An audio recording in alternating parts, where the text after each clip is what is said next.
Marianne?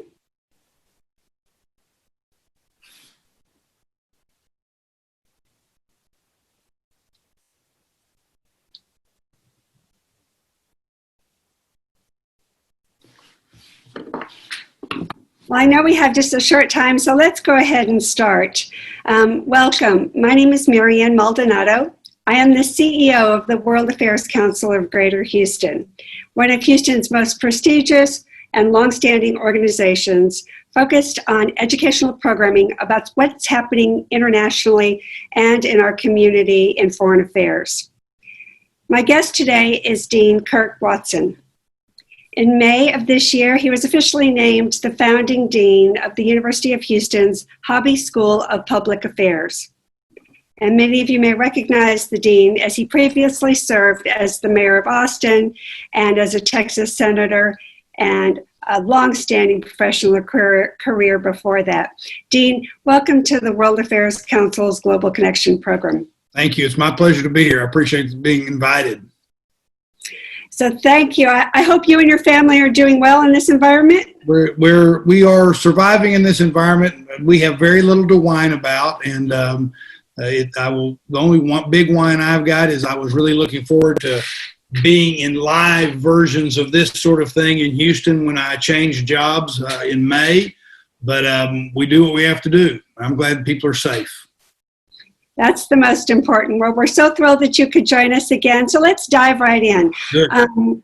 Tell us a little bit about the Hobby School and what drew you to academia after your life in the public world. Well, so I'll start with the Hobby School. The Hobby School has originally started as a center in the College of Liberal Arts and Social Sciences at the University of Houston. It's named after Lieutenant Governor Bill Hobby, who is the longest serving lieutenant governor in the history of the state of Texas. Of course, the Hobby name in Houston is one that everybody knows, all the way from Governor Hobby, Lieutenant Governor Bill Hobby's dad, and of course, Ovita Culp Hobby, his mother, who was a force of nature in her own right. And then, of course, the Hobby children, Lieutenant Governor Hobby's children, Paul and Laura and Kate, they are major players in the Houston area, and have been. I've known of them and been involved with them in different ways for a long time. But the Hobby School, there was a study that was done about how do you turn a public affairs school at the University of Houston into a world-class public affairs school, because Houston deserves to have a world-class public affairs school. Houston being the soon to be third largest city in America, arguably the most diverse city in America. And the truth of the matter is, Houston is the center of the universe when it comes to things like energy and healthcare and immigration, public education, you name it. It's a leading force in the country. Part of what happened was the University of Houston commissioned a study by Dr. Larry Faulkner. Many people will remember was also, after he retired as president of the University of Texas, he became the president of the Houston Endowment. And one of his recommendations, the premier recommendation, was that the University of Houston set up the Hobby School as a standalone college. And permission was granted on that a couple of years ago, and they needed to hire a dean. They needed to have somebody that would be the leader of that organization. So on May 1st of this year, I became the dean, which makes the Hobby School a standalone college. What attracted me is I wasn't really looking. I got to tell you that I came out of the last session of the legislature happier than I'd ever been coming out of a session. I'd been on the conference committee for HB3, which is the transformational public education reform bill.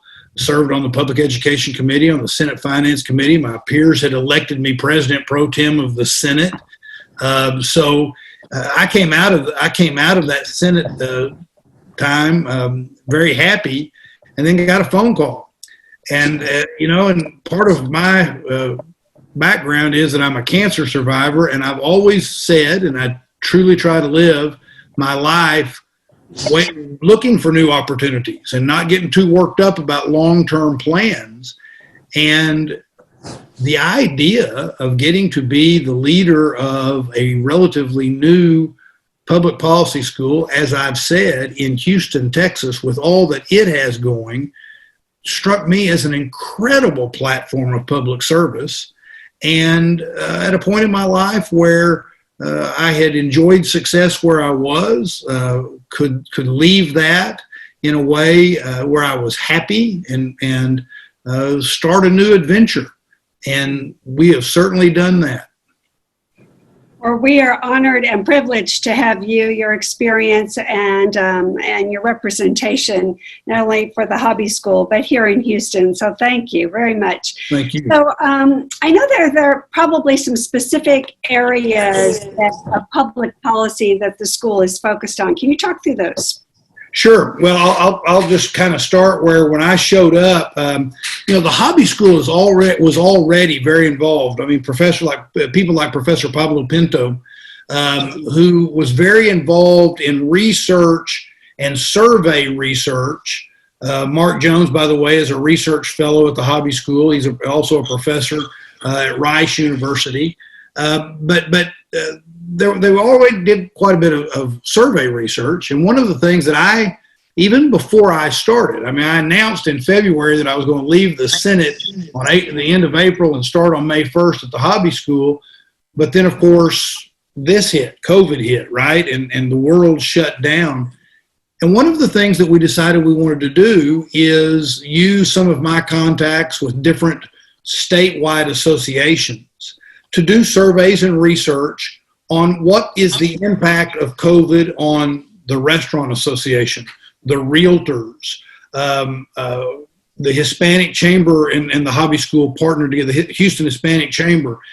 We also did work for the City of Austin's Economic Development and the Chamber of Commerce in Austin to talk about to do surveys so that it would better inform decision-making on how to spend CARES Act money to bring businesses back and as we try to reopen. So one role we play, and that is a fun role and an important role, is providing that sort of service where we engage in a public policy approach so that our business community and others will be able to gain benefit from that. For example, I'm also serving on the Houston Mayor's Police Reform Task Force and helping. In fact, I'm co-chairing a committee on training and helping with that. We're looking at what we can do in the area of education, following up on HB3 is an example. And of course, things like healthcare. I've been in communication, again, just this morning with the dean of the new University of Houston College of Medicine. One of the things that I believe is a real, I said it before, when you're living in the center of the universe on healthcare, and you have, for example, the Texas Medical Center, and you now have this new medical college and this relatively new public affairs school, how do I work and how does the College of Medicine work with our school so that we grow that in a way that it's an enormous asset to the Houston region? And I have a joint appointment at the College of Medicine. Dean Spann, who I've known him for years because I served on higher education and that kind of thing in the Senate. He's been great about how we look at those sorts of things. So we're in a planning process right now. We're doing a lot of planning. The provost office just gave, for example, moved a $6.5 million endowment over to the hobby school so that we could create what is known now as the Elizabeth D. Rockwell Center on Ethics and Leadership at the hobby school. And that's a huge thing that has national prominence. So we want to be a source of information for the community. And so I've started hosting on currently a monthly basis what we call the Hobby Hour.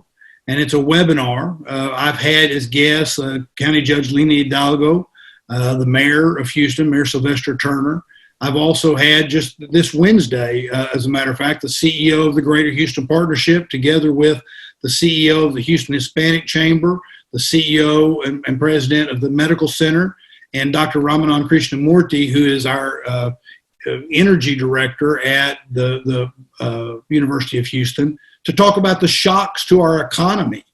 And we will continue to do those sorts of things as well. Well, you've answered a lot of my upcoming questions. I'm so thrilled. I'm really excited about this amazing endowment that you've just gotten. A focus on a Center for Ethics and Leadership cannot be being developed at a better time in the world. Tell us a little bit about kind of the public policy or the aspects of what that will focus on.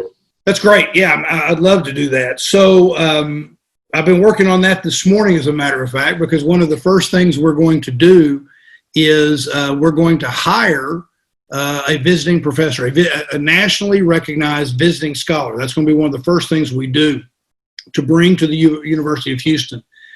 The way this is set up is I think unique and important, because one of the things we've done through the provost office is created an oversight committee. And that oversight committee, I'm the chair of it as the dean of the hobby school, but it also includes the deans of 3 other colleges on campus. It includes the dean of the College of Education, the College of Engineering, and libraries. I'm going to likely invite business and law and medicine to also be a part of that, but that's the initial core. Part of the reason that that's important is because I believe that public policy ought to be horizontally integrated in so many different disciplines, but certainly we want this ethics and leadership center to be the core in teaching ethics and leadership throughout the campus, but by working in partnership, not just at the hobby school, but working in partnership. So, for example, the search committee that I'm putting together will have on it representatives from those 3 colleges as we begin the search in hopes of, in the fall of 21, having the first nationally recognized visiting scholar. We're also going to have people come, and where they're not here for a whole year, but they'll be here for a period of time, a week or 2 weeks or a month. And we will utilize the money from this endowment to help bring people that might be a leading scholar in ethics and leadership in engineering or in medicine or in law, again, to try to horizontally integrate what we do with this center. We'll obviously, we will have lectures and things of that nature that benefit the entire community, but it will also be focused on scholarships. I think we will probably fund research in specific areas, and one of the ways we will do that is, you have professors on campus. The University of Houston is really blessed in this regard, particularly as the president has moved it toward its status as a Carnegie-recognized Tier 1 research university, but they're teaching classes. So we now have funding that we will utilize to maybe buy them some time so that they'll be able to take some time off and work on specific research projects. And then one of the things that I'm very excited about is what we're calling the hobby prizes. And what we're going to do, probably starting, we'll start seeking applications, but one of the hobby prizes will go to the best research or paper written in the area of ethics and leadership nationally. What I hope also happens with that is that we will be able to curate that sort of work. And like the Harvard Business Review, we'll become the hobby public policy or ethics and leadership leader in that regard. The second hobby prize will be one that's an applied ethics and leadership. And that will be, we will try to give it annually, but it may not go out annually. But it will go to someone or some entity or association or group that shows exemplary leadership, ethics, and leadership in the Houston region. And we will use that to focus on the Houston region. So as you can tell, I could go on and on, by the way, but as you can tell, we have robust plans for the Elizabeth D. Rockwell Center on Ethics and Leadership. I'm thrilled about that. While you were talking, I saw a couple of our students go ahead and log in. We have one question from Clay. It says, you talked about collaboration with the other schools. Can you speak specifically about the UH Public Administration Program? And do you have any collaborations with that program? Yeah. Oh, yes. I'm glad you brought that up. So the University of Houston has, so at the hobby school, we offer, and this is a little bit longer answer than what he may have wanted, but I want to give a little context for this. At the hobby school, we currently offer a Master's of Public Policy. And we're collaborating. For example, we just got approval, and I was working with the dean of the College of Business, the Bauer College of Business, so that we can make it where someone that gets a BBA, by taking certain courses while they're working on their BBA, they would then be able to get a Master's of Public Policy in 1 year. So it's a 4-1 program where a student can, instead of taking 2 years to get the Master's of Public Policy, they can accelerate that, thus saving time and saving money and getting a dual degree. So we do have dual degrees already in other areas. In addition to that, we now have approval from the provost office, and my goal is to start in the fall of 21 the creation of an undergraduate degree in public policy. Great. Both you can take either track, BA or BS, depending upon how you think and where you come at it from that aspect. And then of course we have on campus, people can get a Master's of Public Administration, and that's the program that's being taught, that is talked about in that question. That is in the College of Liberal Arts and Social Sciences. I, of course, with my local government background, am naturally attracted to that sort of thing.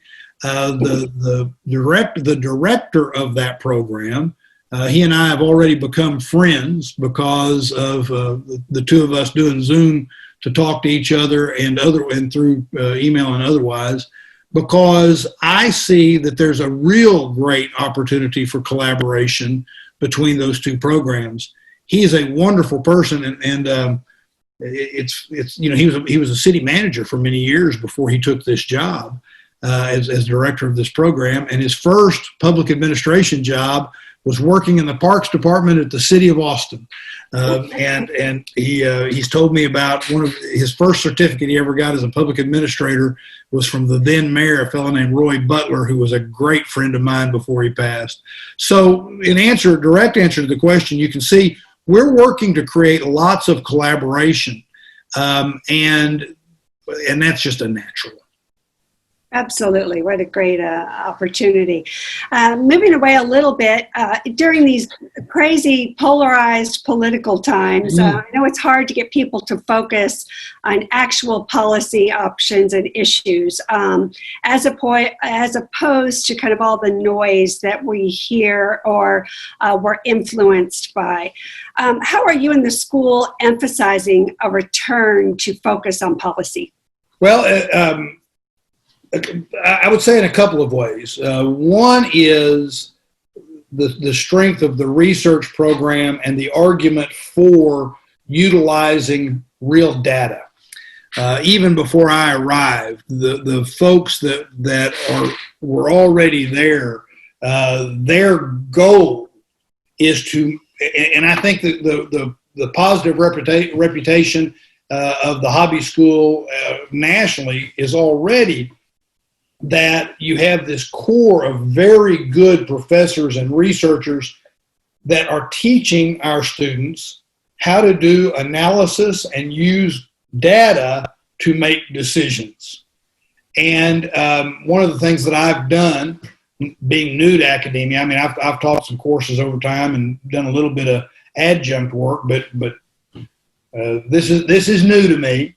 But one of the things I've done is I've had all Zoom office hours where I'm talking to the students, and they come in to Zoom and we visit. And one of the things that they clearly understand and sense is that we've got professors that are teaching them how they use real world data. And by the way, in my conversations with the current faculty and staff, we're going to grow that. You just hang on, because that's going to be even bigger. And that's one of the ways you deal with this polarization. The truth is we've gotten too far away from relying on science and relying on data. If it's more of a gut political decision that gets made on too many things. But that's number one. Number two is we are going to, I come at this from a very practical standpoint. I have a JD, but I don't have a PhD. But if I had a PhD, it's in practical outcomes. And what I want is for us to provide education that both in that new undergrad program we're going to have and in the MPP program. And in a few years, we'll have a PhD program as well. But what I want to teach is what I consider to be the hard skills of leadership. And that means that an employer, not just somebody, not necessarily in government, but in private business or in philanthropy or nonprofit, these students will have a full time of learning what I consider to be hard skills, such as communication, such as collaboration and mediation, the ability to invent, and that's not too strong a word, new ways to communicate and hear each other, so that we actually, when something's not working, they know how to pull back. I lectured the MPP class on Monday night, and there were a couple of things that are going to be a key part of that education, and it's being willing to throw away labels.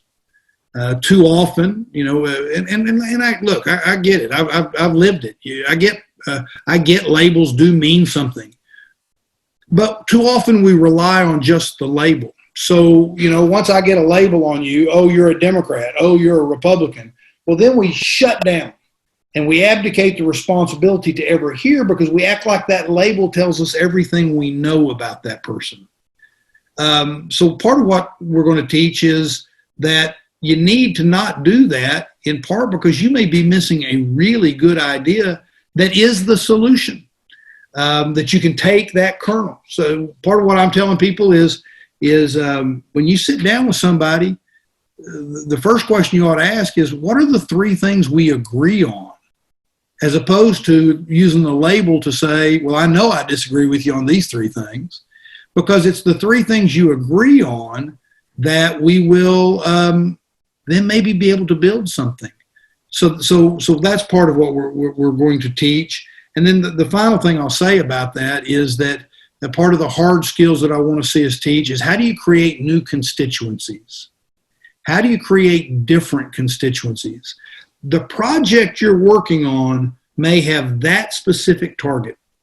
But if you pull back just a little in public policy and you say, well, what if we did this a little bit differently? You might bring in a whole new group of people that are supportive. And that's the way I've always tried to lead. And so we're going to try to teach people how to create new and different constituencies and not create unnecessary enemies.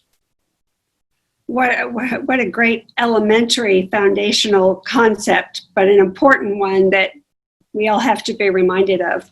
Well, and I'll tell you that I have certain ground rules that I try to follow in every instance, and they have all grown out of primarily failure.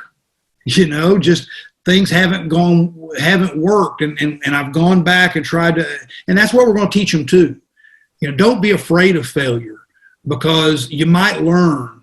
Don't be afraid of worrying about whether somebody's going to second guess it, because that might be another way to learn. And in my view, those are the skills that what I want is 5 years from now, if somebody is standing in a room making a presentation, people, when that person's done, people will think, I'll bet that person went to the hobby school. I see a quality there. We have a question from one of our members. Tatiana asks, do you have connections with other schools like yours in other countries? So not what I want yet. Keep in mind, I've been there since May, but Sonny Wong and I have already started talking. He's been there. Frankly, he heads up our graduate program, and I'm learning a lot from him. But we've already started the talk, and if the truth of the matter is, if I wasn't learning so much and had so many other things, we might have already moved a little bit on this. But it is, how do we do that? And by the way, that is also, as part of the Elizabeth D. Rockwell Center, one of our key plans that we're still trying to flesh out is exactly that. Can we have student interaction back and forth? I will tell you that from my perspective, that's going to be a priority. And here's why. I said it earlier. Houston is arguably the most diverse city in America. It's certainly one of the most diverse cities. And it is, as I said, the center of the universe on issues like immigration. And in my view, that is really one of the cool parts of this job. When I was mayor, I felt Austin was at that point. It was 97 when I was first elected mayor, and Austin was just kind of taking off as no longer just a college town that state government dominated the economy. It was taking off as an international economy. I mean, Samsung and I felt so strongly about the interconnection, the international interconnection needs, that when I appointed my wife to be chair of our sister city program. And the reason for that is I wanted it done right. And I knew that she would do it right. So we actually built on what was already there. Tatiana, the count on this. As soon as I get certain other dominoes in place, that is a domino that definitely is going to fall. And I mean that in a positive way, because again, it's Houston, it's U of H, and it's the hobby school, and I think we can be a world leader. We absolutely can. Houston is so diverse. We have such a broad membership. Many of them are watching today or will watch on our YouTube channel. Yeah. We have some students joining us. Tell us kind of in some final comments what you would say to students going into college now or going into the hobby school specifically.